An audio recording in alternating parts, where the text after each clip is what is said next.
आज हम लोग जो है ना मूलों की प्रकृति सीखेंगे, ठीक है, निकालने। द्विघात समीकरण आप लोग को सिखाए थे, है ना। तो द्विघात समीकरण में आज का जो टॉपिक होगा वो क्या होगा, आपका मूलों की प्रकृति, है ना। आपको एग्जाम में क्या देगा, इस तरह का द्विघात समीकरण दे दिया जाएगा और बोलेगा कि इसका मूलों की प्रकृति निकालिए, ठीक है। तो उसको कैसे निकालते हैं, ध्यान से देखिए। तो मूलों की प्रकृति निकालने से पहले आप लोग को डी का फॉर्मूला बताए थे ना, विविधकर का फॉर्मूला बताए थे ना। क्या होता था डी का फॉर्मूला, बोलिए तो, बोलो। डी बराबर क्या होता था, बी स्क्वायर माइनस 4 गुना ए गुना सी, ये होता था डी निकालने का फॉर्मूला। याद पड़ा? जब द्विघात समीकरण का जब हम लोग मूल निकालते थे तो डी इसी तरह इसी फॉर्मूला से निकालते थे ना। तो यहाँ पर भी है डी इसी तरह ये फॉर्मूला को अप्लाई करके हम लोग निकालेंगे, ठीक है। वो क्लियर है? देखो ध्यान से देखो, इसके लिए मूलों की प्रकृति निकालने के लिए सबसे पहला चीज आप लोग को डी निकालना पड़ेगा। पहले एक चीज याद रखिए, जब भी मूलों की प्रकृति हमको निकालना है तो सबसे पहले क्या निकालना, हमको डी निकालना है। क्लियर हो गया? अच्छा, उसके बाद 3 चीजें आपको ध्यान रखना है ना। पहला चीज, डी अगर मान लो 0 से बड़ा आएगा, मान लो जैसे डी निकालिएगा ना, तो डी मान लीजिए 0 से बड़ा आया तो आप बोलेंगे सर हमको कैसे समझ में आएगा कि डी जो है वो 0 से बड़ा आया। तो सीधी सी बात है, डी 0 से बड़ा का मतलब होता है कि धनात्मक, मतलब प्लस में आएगा, पॉजिटिव आएगा, समझे। मान लो आपने डी निकाला और प्लस 25 आया या प्लस 2 आया या प्लस 1 आया, तो समझ लेना कि डी क्या है आपका, 0 से बड़ा है। बात समझे? 0 से बड़ा का मतलब क्या होता है, प्लस ना, पॉजिटिव आना ना, धनात्मक आना ना, ठीक है। तो अगर ऐसा आया तो हमेशा याद रखेगा कि मूल जो होगा वो क्या लिखेगा मूल, है ना, मूल वास्तविक तथा भिन्न भिन्न होगा, भिन्न भिन्न होगा, ठीक है। नहीं समझे? समझ गए सर। क्लियर हो गया? अच्छा, उसके बाद लिखिए, मान लीजिए डी आपने निकाला और वो जो है 0 के बराबर आ गया, मान लीजिए, मतलब पूरी 0 आ गया, मान लो। डी निकाले और डी पूरी कितना आ गया, 0 आ गया। तो उसमें लिखेगा आप कि मूल वास्तविक तथा समान होंगे। क्लियर है? ये लिखेगा। और मान लो तीसरा कंडीशन, अगर डी आपने निकाला और वो जो है 0 से छोटा आ गया, तो 0 से छोटा का मतलब क्या होता है, माइनस में आना। जैसे 0 से बड़ा का मतलब हो जाएगा प्लस में आना, बात समझे। 0 से छोटा कम आने का मतलब क्या होता है, माइनस में। यानी डी अगर मान लो तुम्हारा क्या आ गया, माइनस में आ गया, बात समझे। तो इसमें लिखेगा कोई भी वास्तविक मूल नहीं होंगे, बात समझे। इसको घर में लर्न कीजिएगा। क्लियर है? फिर से बताता हूं, देखो डी मान लो 0 से अगर बड़ा आया, 0 से बड़ा का मतलब प्लस में, तो ये चीज लिखिएगा, क्या लिखेगा, मूल वास्तविक तथा भिन्न भिन्न होगा। डी मान लो पूरी 0 आ गया, तो क्या लिखेगा, ये लिखेगा मूल वास्तविक तथा समान होंगे।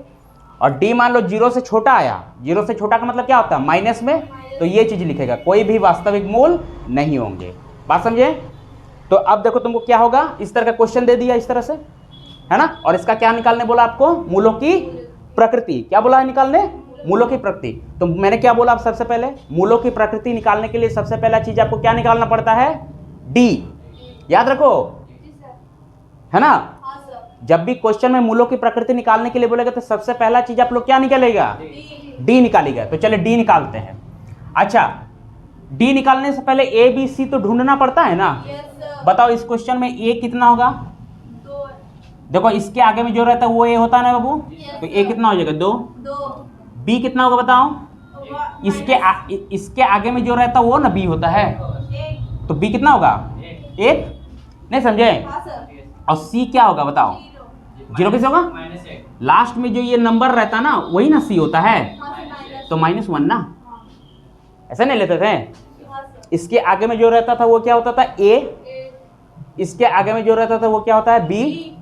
और यहाँ पे जो नंबर रहता था वो क्या होता है आपका, सी होता था। इसी तरह ले लेते थे। क्लियर हुआ? क्लियर हुआ यहाँ पर? चलिए अब डी निकाल पाएंगे ना, आपको समझ में आए बाबू। देखो ये एक्स स्क्वायर के आगे में जो नंबर दिखेगा ना वो होगा ए। क्या होगा वो? ए। नंबर को लेना है, एक्स स्क्वायर को नहीं लेना है। फिर देखो ये एक्स दिखाई पड़ रहा, इसको नहीं लेना है, इसके आगे में देखो जो नंबर लिखा है। तो आप बोलेंगे सर इसके आगे में तो कुछ नंबर लिखा ही नहीं है। तो जहां कुछ नहीं लिखा था समझ जाइए वहां पर कितना रहता है? 1। यानी इस एक्स के आगे में क्या है आपका? 1 है, तो वो हो जाएगा आपका बी। बात समझ में आया? और लास्ट में ये जो यहाँ जो रहता है ना बाबू, लास्ट में वो होता है सी मेरा। तो अगर माइनस में रहेगा तो माइनस के साथ लेना है। बात समझ में आया? तो ए बी सी इस तरह पहले ढूंढना है, तब जाकर डी निकलता है। क्लियर हो गया? तो चलो डी का फॉर्मूला क्या होता है? ये होता है ना सूत्र, क्या होता है? बी स्क्वायर माइनस 4 गुना ए गुना सी। चलो मान बैठाते हैं। देखो बी स्क्वायर है ना बाबू, तो बी कितना है मेरा? 1 है ना, तो 1 पे स्क्वायर ऐसे लगा देना है। बात समझ में आया? देखो बी पर कितना है? स्क्वायर है ना, बी के माथा में 2 लिखा हुआ ना, तो बी हमारा था 1 तो 1 लिख दिए, और उसके माथा में 2 लिखा है तो 2 लिख दिए। बात समझ में आया?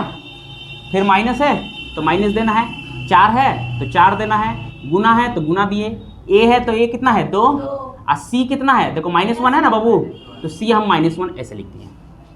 यहाँ ब्रैकेट में क्यों लिखे बताइए तो? क्योंकि अगर मान लो ब्रैकेट नहीं ना देते हैं तो एक जगह 2 चिन्ह आ जाता ना, 2 साइन आ जाता ना, तो देखने में खराब लगता है, इसलिए इसको हम लोग ऐसे ब्रैकेट दे दिए। ठीक है? एक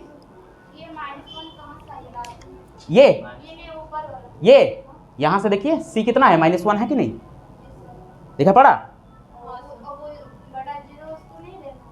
इसको नहीं, इसको थोड़े लेते हैं, इधर का कुछ नहीं लेना है, इधर का ही सारा ए बी से लेना है। यानी ए बी से तुमको इधरे मिलेगा, इस साइड में मिलेगा। हाँ नहीं, इस जीरो को नहीं लेना, जीरो मतलब नथिंग, कुछ नहीं तो जीरो। बात समझ में आ रहा है आपको? ए बी सी आपको सारा इधर ही मिलेगा। क्लियर हो गया मेरी बात को? चलिए, कोई दिक्कत नहीं किसी को? नहीं। आगे बढ़ते हैं। देखो अब हल करते हैं। सारा मान को कैसे बैठा है समझ में आया ना? हल करो। देखो 1 का स्क्वायर कितना होता है? 1 होता है। 1 का स्क्वायर का मतलब 1 को 2 बार लिख के इंटू करना है। 1 × 1, 1 × 1 मतलब कितना? 1 हो गया, तो 1 का स्क्वायर हो गया 1। समझ आ रहा बाबू?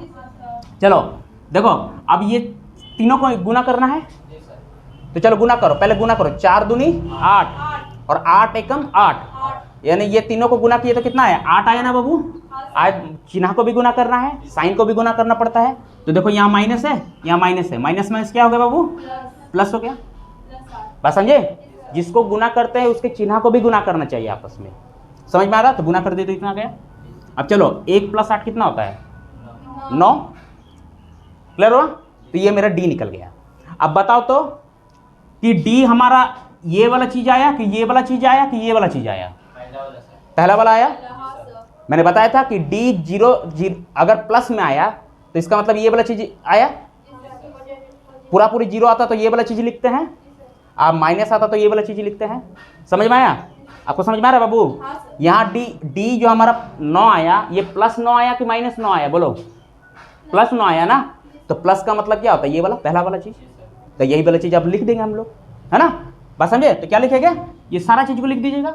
तो लिखेंगे, है ना, चूंकि ये चूंकि का चिन्ह देना है, डी 0 से बड़ा है, अब बाकी सब को अब लिख देना है। लिखना इसीलिए का चिन्ह है। क्या लिखेगा? मूल वास्तविक तथा भिन्न भिन्न होगा।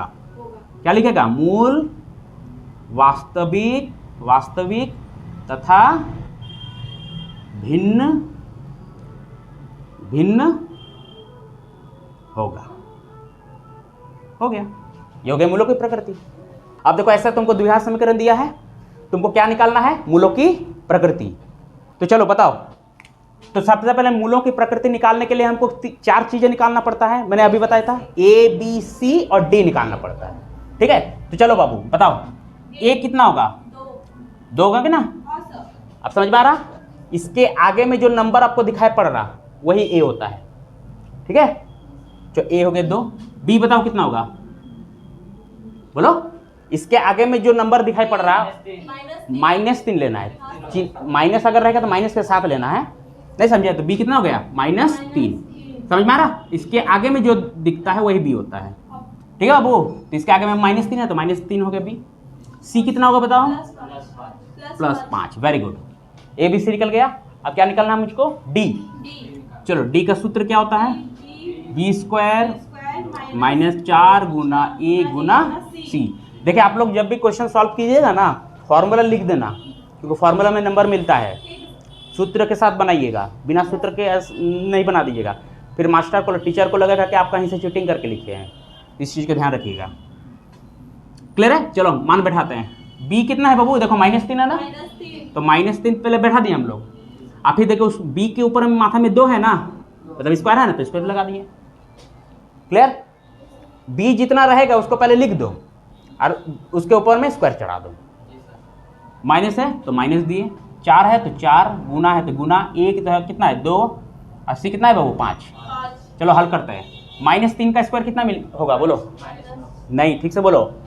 देखो -3 का स्क्वायर का मतलब क्या होता है? -3 गुना -3, तो 3 तिया कितना हो गया 9, और माइनस में कितना हो गया +9 है, तो -3 का स्क्वायर कितना हो गया +9 आया ना। किसी को कोई दिक्कत नहीं है, तो +9 हो गया। ठीक है, चलो अब ये तीनों को गुना करना है, तो गुना करो।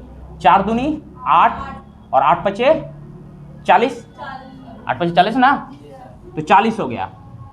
अब देखो यहाँ क्या है माइनस, यहाँ प्लस, तो माइनस प्लस माइनस, और फिर माइनस यहाँ हो गया, और फिर प्लस, माइनस प्लस माइनस हो गया। मतलब ये तीनों को गुना किया तो किस में आया? 40 जो आया वो माइनस में आएगा ना। समझ में आया ना? सिर्फ एक ही के इसके पास ही ना माइनस था, बाकी ये दोनों तो प्लस था ना, तो माइनस प्लस माइनस होता तो माइनस लिख दिया।